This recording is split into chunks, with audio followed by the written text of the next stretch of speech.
Ready? One, two, three, start. Mr. Deputy Speaker, sir, thank you very much for giving me an opportunity to participate in the discussion. I congratulate the Finance Minister for the courage he has shown in narrowing the deficit.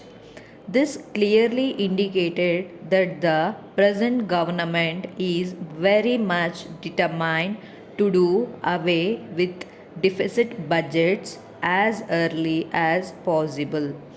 Also, it is a matter of great satisfaction that there are no new levies proposed in the budget. It is no doubt a great achievement on the part of the finance minister.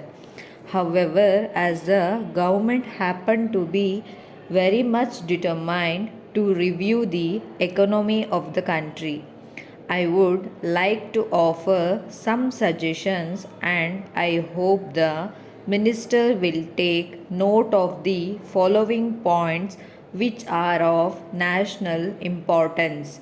We have been told that the public sector banks have agreed to raise their lending limit to meet the credit needs to 40% in the next 5 years. This increase is totally inadequate. In India, poor farmers who constitute a larger percentage of our population are finding it very difficult to meet their needs, and the minister deserves to be complimented for drawing our attention to their needs. But nothing has been done in the past for the welfare of those people. They were neglected by the government very badly. So, raising the lending capacity of the banks by that percentage is not sufficient. More money must be used for meeting the credit needs of the farmers in the rural areas. Only then we will be able to do some justice to them. Exempting the statutory corporations or institutions which are serving the scheduled castes and scheduled tribes with central or state government is most welcome. It may be remembered that these people were neglected from times immemorial, and any step to mitigate their suffering is welcome.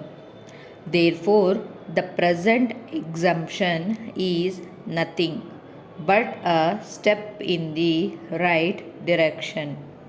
I would like to say something about the Vizag steel plant compared to the total outlay of the plant, which is expected to go into production in a matter of 5 years.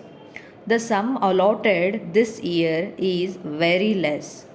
At this rate, I do not think the project is going to be completed within the specified period.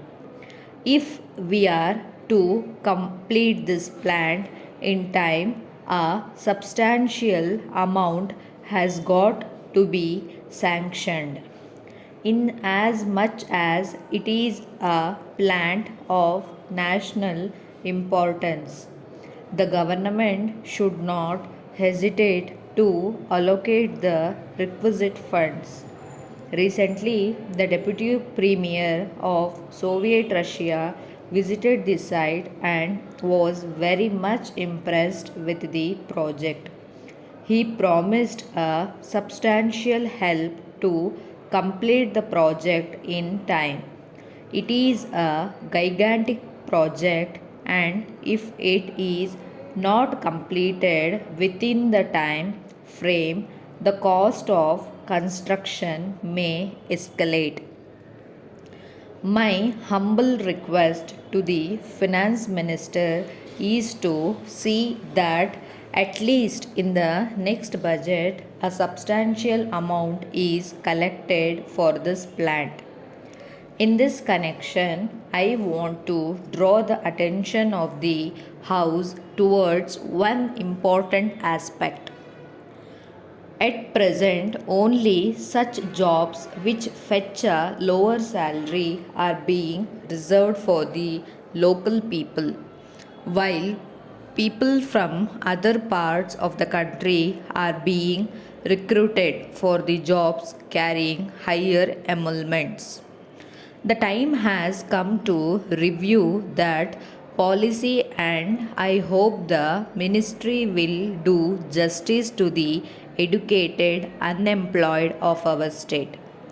Coming to agriculture, it may be noted that ours is an agricultural country. The soil tests are not being carried out to determine the nature of the soil. By knowing the nature of soil and growing corresponding crops, one could start production without any additional expenditure. To give you an example, by growing sugarcane in our state, we are almost getting double yield of what farmers in Bihar are getting. So, this testing of soils and determining crops through the length and breadth of the country is more important. Our farmers are no doubt working round the year, investing almost everything they have on land. Yet, this farmer is still forced to depend upon nature for enjoying the fruits of his labor. Even if nature shows some mercy on him, there is no guarantee that his crops will not be attacked by any disease. Finally, when he loses his crops, all his efforts go in vain and his backbone is broken. I have drawn the attention of the government towards these problems while participating in the discussion on agricultural demands last year. But nothing has been done so far. I would urge upon the government to implement crop insurance scheme in order to lighten the burden of the farmers. Crop insurance scheme would go a long way in helping the poor farmers. Nowadays, we are hearing a lot about scarcity of sugar. We must take every step to encourage the agriculturist to grow sugarcane. At the same time, it is important to see that they get uniform price. At present, we find that there is a lot of difference in the price of sugarcane in the south and north. Such glaring disparities must be sought to be removed, let it might lead to a confrontation between the north and the south. As regards the oil crisis in the country, I am happy to note that the government is taking all necessary steps to ease the situation. It has been revealed by the preliminary reports that there are larger quantities of oil reserve in our state compared to Maharashtra state. The government should initiate action to drill the oil wells immediately. This will save foreign exchange considerably. The crude can be transported to the refinery nearby by means of pipelines without much additional cost. It is needless to say that the country will become self sufficient in petroleum products if the above plan is implemented. We have large deposits of minerals on the mountains nearby in my district. They are highly concentrated and easily one of the best deposits found anywhere in the world.